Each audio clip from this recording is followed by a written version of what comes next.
In the heart of Louisiana, a man named Gregory Johnson presented himself as an AAU basketball coach, a mentor helping young athletes chase college dreams. He knew exactly how to gain trust. He attended games, talked like a recruiter, promised opportunities, and according to prosecutors, he used basketball as bait. The case would eventually explode into one of the most disturbing criminal investigations in the area. But what made the story even more chilling was how long it allegedly continued before victims finally came forward. Chapter 1. The Monster from Cooper Road. Before the investigations, before the courtroom, before his name appeared in headlines across Louisiana, Gregory Johnson was a boy growing up in the Cooper Road area during the 1980s. Back then, Cooper Road was known for its tight-knit neighborhoods, loud summer block parties, kids racing bicycles down the street, and basketball games that stretched until the sun disappeared. The courts were always alive. Older teenagers battled for respect. Younger kids stood nearby watching every move, dreaming about one day becoming stars themselves. Basketball meant something in the neighborhood. It created friendships, competition, status, and for many young boys growing up there, the local courts became a second home. Gregory was one of those kids. Neighbors often saw him carrying a basketball through the neighborhood, heading toward the nearest court before the Louisiana heat became unbearable. He wasn't known as the biggest or loudest kid, but people noticed how closely he watched the older players and coaches. He paid attention to everything: how coaches motivated players, how parents trusted team leaders, how talented athletes were treated differently. In the Cooper Road area, youth sports carried real influence. A respected coach could become a local celebrity. Families trusted them with rides, practices, tournaments, and sometimes even personal struggles at home. As Gregory got older, basketball became more than just a game to him. It became identity, connection, access. By the time he reached adulthood, he had transformed himself into someone who looked the part of a mentor, confident around young athletes, comfortable speaking with parents, and knowledgeable about the AAU basketball world. To many families, he appeared to be a man helping young players chase scholarships and opportunity. Chapter 2. The Double Life. To people in the community, Gregory Johnson appeared ordinary. He worked long hours at a local glass factory, the kind of demanding job that left workers exhausted by the end of the shift. The factory environment was loud, hot, repetitive. Days blended together with the sound of machinery, forklifts, and heavy equipment moving across the warehouse floor. Co-workers saw Gregory as quiet but approachable, a man focused on paying bills and taking care of his family, and outside of work, he looked like a devoted family man. He had a wife, 2 daughters, a home life that, from the outside, seemed stable and normal. Neighbors would sometimes see him handling everyday responsibilities, mowing the yard, driving to work, attending family gatherings, or talking basketball with local parents. Nothing about his public image immediately raised alarms. That's what made the later allegations so difficult for many people to process, because in communities like Cooper Road, people believed they knew each other. They believed dangerous people looked dangerous, but prosecutors would later argue Gregory carefully built trust over many years. The hard-working factory employee, the husband, the father, the basketball mentor. Those identities made people comfortable around him. Parents trusted him near their sons because he looked responsible, stable, established. And according to investigators, that trust became one of the most important parts of how he allegedly gained access to victims. By the time rumors first began circulating, many people refused to believe them. Some defended him immediately. Others were shocked into silence, because the man they thought they knew did not match the accusations investigators were uncovering behind closed doors. Chapter 3. Whispers in the Neighborhood. Long before the investigation became public, there were whispers. Not loud accusations, not police reports, just quiet warnings passed from person to person in the neighborhood. Some children allegedly knew something felt wrong around Gregory Johnson, even if they didn't fully understand why. Kids rarely explained it directly. Instead, they would say things like, "Don't go over there. Stay away from him. Something ain't right. He ain't right in the head." In many neighborhoods during the 1980s and 1990s, children often kept uncomfortable experiences to themselves. Fear, confusion, embarrassment. Many didn't believe adults would listen. Others struggled to even describe what made them uncomfortable. According to later allegations, boys were not the only ones who raised concerns over the years. There were also accusations involving girls. But for a long time, most of those claims stayed buried in rumors, private conversations and warnings shared quietly between families. No social media, no viral posts, no instant exposure, just whispers traveling through Cooper Road. Some parents became protective without fully explaining why. Some children simply learned certain houses were places to avoid. And over time, Gregory's reputation became divided. To some adults, he was still the hardworking factory employee and basketball mentor, but to others, especially certain kids in the neighborhood, there was growing unease. The most chilling part? Many people later realized the warnings may have existed for years before authorities finally built a criminal case.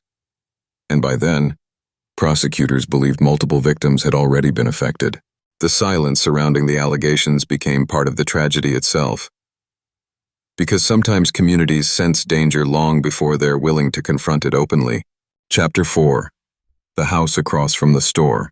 Gregory Johnson's house didn't look suspicious. That's what many people remembered most.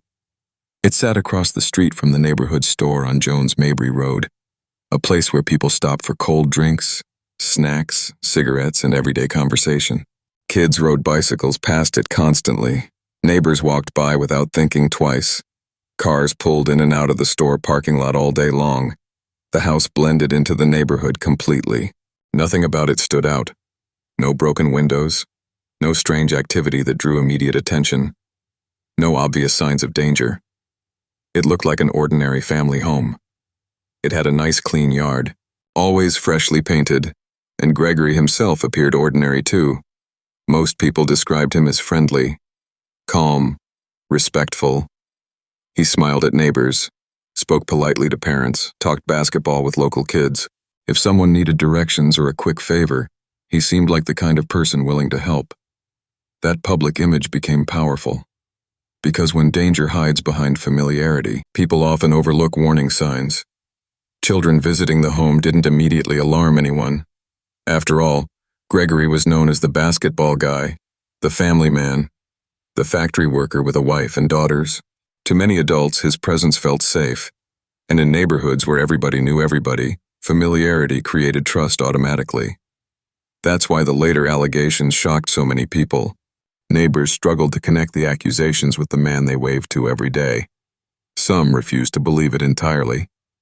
Others began replaying old memories in their minds, conversations, rumors, uneasy feelings they once ignored. And suddenly, the ordinary house across from the store no longer felt ordinary at all. Chapter 5. The Perfect Image. Gregory Johnson and his wife Alicia were known faces at Willie Mae's Baptist Church. For many people in the neighborhood, that mattered. Church members were often viewed as trustworthy, family-oriented, and grounded in faith. Seeing Gregory and Alicia involved in the local church reinforced the image many people already had of them.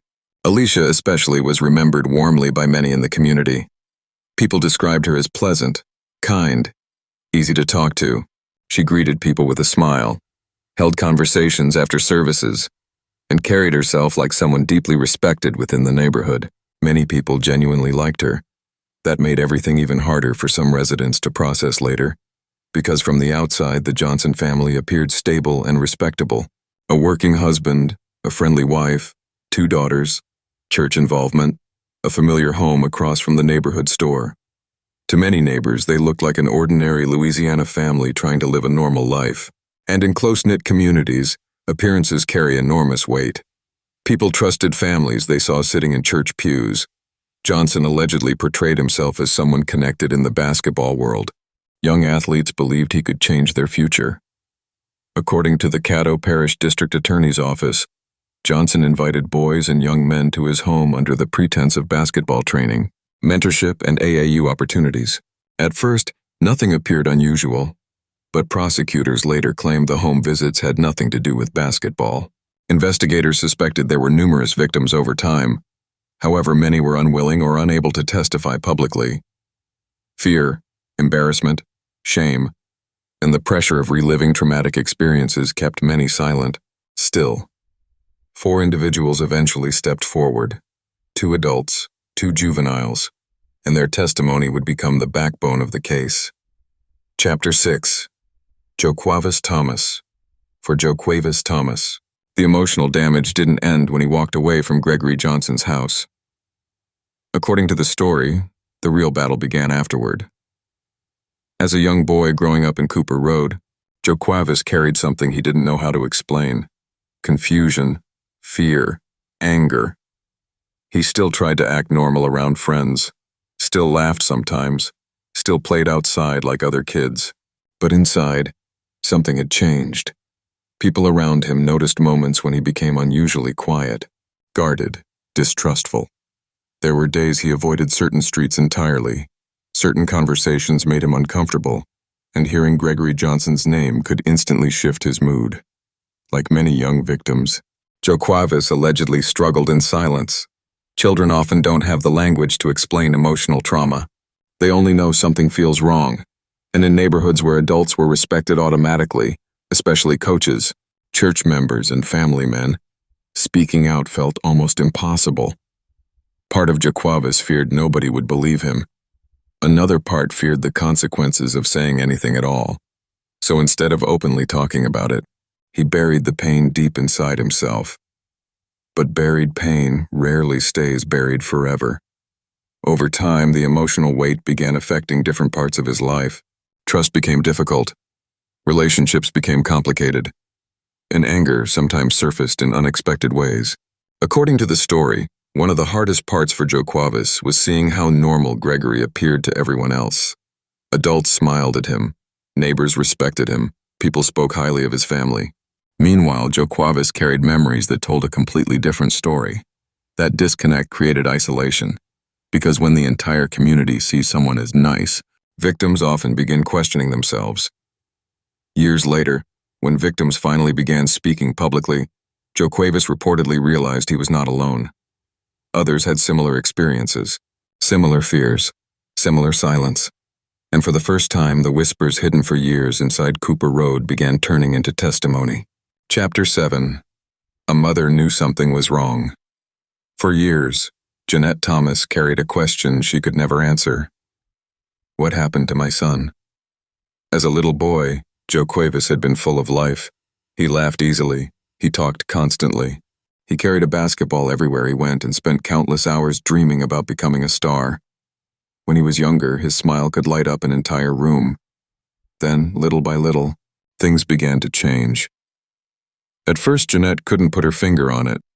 There wasn't one dramatic moment. There wasn't one conversation that explained everything. It was 100 small things. A boy who suddenly became quiet. A child who seemed distracted. Moments when his eyes looked sad even when he insisted he was fine. Like many mothers, Jeanette noticed things other people missed. She noticed the forced smiles, the mood swings, the nights when he couldn't seem to settle down, the times he withdrew from people he once enjoyed being around.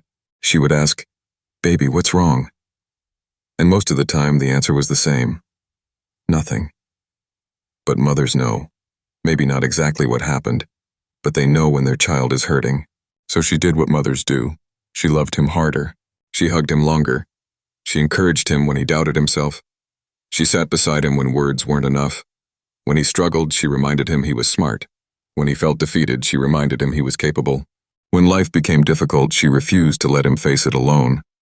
Still, there were moments when she felt helpless. Because she could see the pain, but she didn't know its source. Years passed. The little boy became a teenager. The teenager became a man. And throughout those years, Jeanette watched him work relentlessly to build a better future. School, college, career, marriage, children, achievement after achievement. She was proud of everything he accomplished, yet she also sensed that certain wounds remained beneath the surface. Then, as an adult, the truth finally emerged. The answers she had searched for over the years suddenly came rushing into focus. The changes she noticed, the sadness she couldn't explain, the emotional struggles she witnessed. For the first time, she understood what her son had been carrying for so long, and that realization broke her heart. Because no mother wants to learn that her child suffered in silence. No mother wants to discover that pain followed her son into adulthood. But alongside the heartbreak came something else. Pride. Because despite everything he endured, Joe Cuevas had built a life, a successful career, a loving wife, 2 sons who adored him, and eventually the courage to seek help and begin healing. Therapy gave him tools, support gave him strength, family gave him purpose. And through it all, Jonette remained what she had always been, a mother standing beside her son.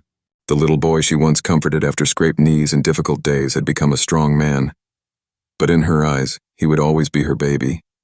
And no matter how old he became, her greatest wish remained the same, that he would finally find the peace he deserved. Chapter 8. A Father's Concern. If Jonette felt the hurt in her heart, Alton Thomas saw it in his son's eyes. Alton was an old-school provider. For years, he worked at the AT&T plant, putting in long hours to make sure his family had what they needed.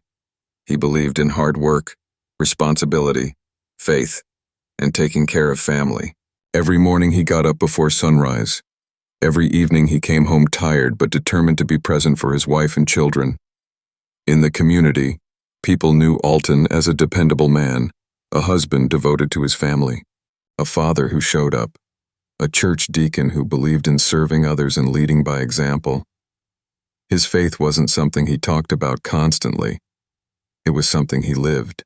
But even strong men worry, and Alton worried about his son. As Joe Cuevas grew older, Alton noticed changes he couldn't fully explain. The boy who once seemed carefree sometimes appeared distant, sometimes withdrawn, sometimes carrying a weight far heavier than a child should carry. Many evenings, after the children were asleep, Alton and Jonette would sit together talking quietly. "I don't know what's bothering him," Alton would say. "Something ain't right." Jonette noticed it too. Neither parent had answers, but both felt the same concern. Parents often recognize pain before they understand its source. Alton tried reaching his son the way fathers often do. He invited him to ride along on errands, talked sports, talked school, talked about life. Sometimes they talked for hours, sometimes they barely talked at all. But Alton wanted his son to know one thing. No matter what was happening, he wasn't alone. Years later, as Joe Cuevas became a successful adult, Alton remained proud of the man he had become. A husband, a father, a professional, a man who refused to quit. When difficult truths eventually surfaced, Alton experienced the same emotions many fathers would feel: heartbreak, anger, sorrow, questions he wished he never had to ask. But alongside those emotions came immense pride, because despite every obstacle, his son continued moving forward. He built a career, created a loving family. He found the courage to confront painful truths rather than run from them. For Alton, that courage meant more than any trophy, degree, or paycheck, because success wasn't measured by what his son earned. It was measured by what he overcame. And through every challenge, Alton remained exactly what he had always been: a father, standing beside his son. Chapter 9. More than what happened to him before he became an engineer, before he became a husband, before he became a father. Joe Cuevas Thomas was just a little boy running the streets of Cooper Road with a basketball tucked under his arm. Like many boys in the neighborhood, he dreamed big. He imagined packed arenas, college recruiters sitting courtside, his name announced over loudspeakers as crowds cheered. Every afternoon he could be found on neighborhood courts, practicing jump shots until the streetlights came on. Basketball wasn't just a game. It was freedom. It was hope. It was the future he could see for himself. Teachers noticed he was bright. Friends knew he was competitive. His family believed he could accomplish anything he put his mind to. Yet beneath the surface, he carried emotional wounds he rarely discussed. As he grew older, he learned how to survive. He focused on school. He poured energy into academics. He pushed himself to succeed because success felt like something nobody could take away from him. Years passed. The little boy from Cooper Road became a man. A smart man. A disciplined man. A man who built a career as an engineer. He married a woman who loved him. Together they built a home filled with laughter, stability, and purpose. Soon, they welcomed 2 sons into the world. For anyone looking from the outside, Joe Cuevas had achieved the American dream. A successful career, a beautiful family, a future he once only imagined while shooting baskets on a neighborhood court. But trauma doesn't disappear simply because life improves. Sometimes it waits quietly. Certain memories still surfaced unexpectedly.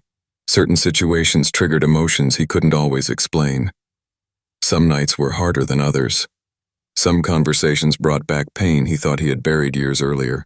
Eventually, Joe Cuevas made a decision that changed everything. He sought professional help.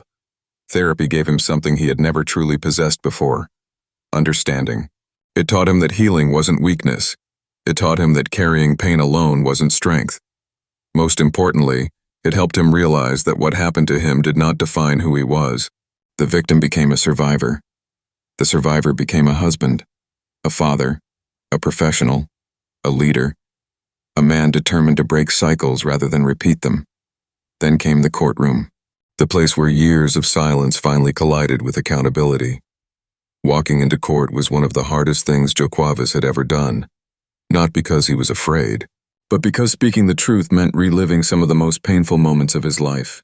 Yet he did it anyway, for himself, for his family, for every victim who never had the chance to speak. When the verdict was delivered and Gregory Johnson was sentenced, Joe Cuevas understood something important. The sentence would not erase the past. It would not undo the pain. But it represented accountability. And for the first time in many years, he felt that the truth had finally been heard. Today, Joe Cuevas's greatest accomplishment is not his career. It is not his degree. It is not even the success he built.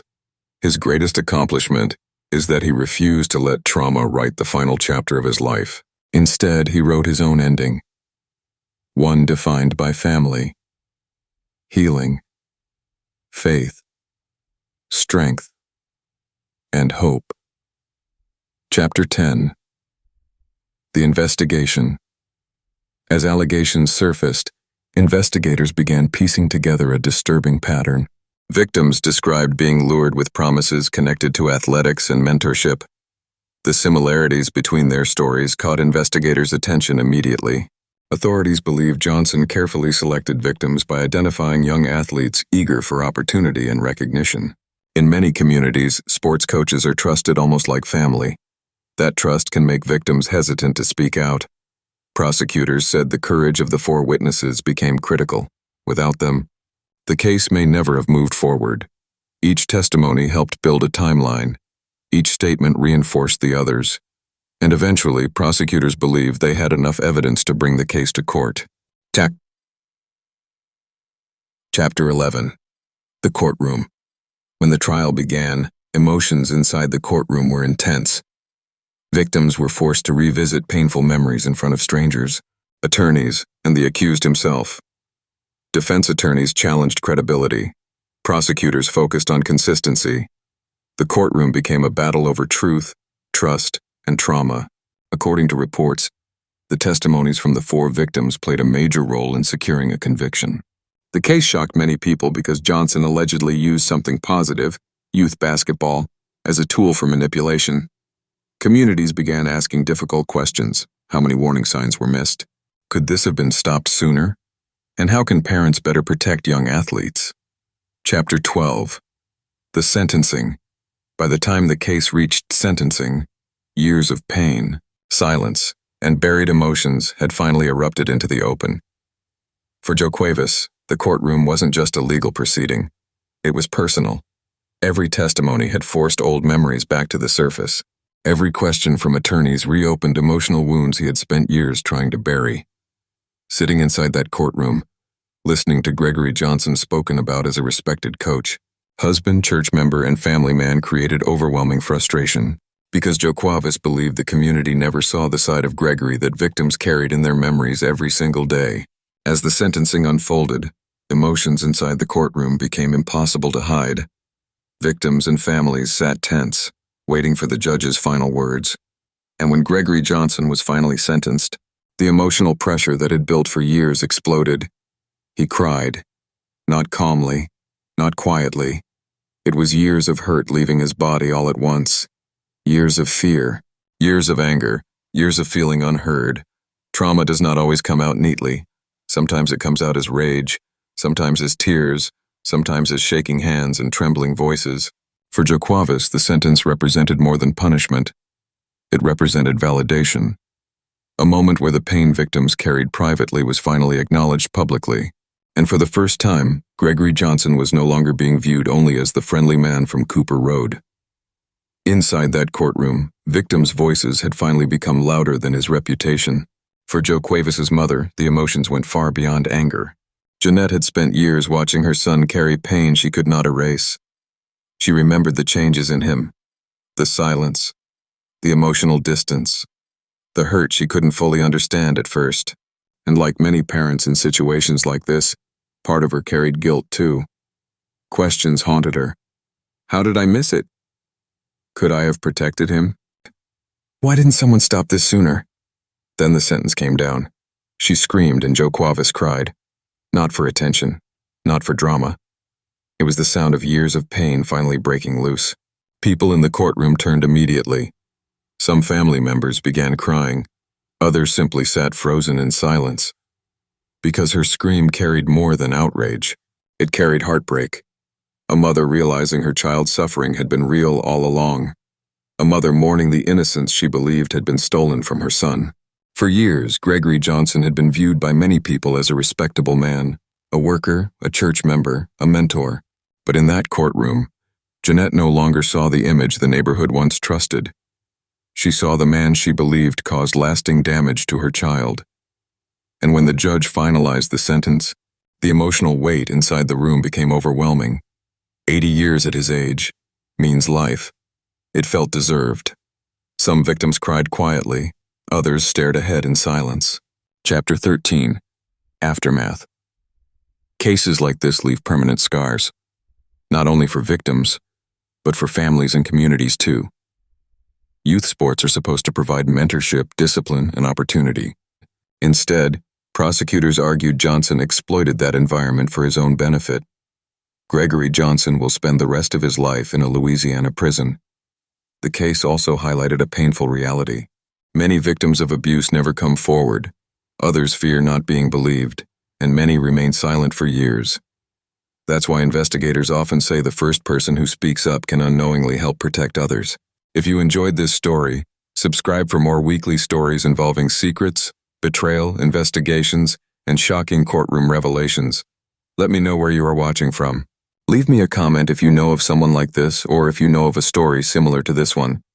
Let's talk about it.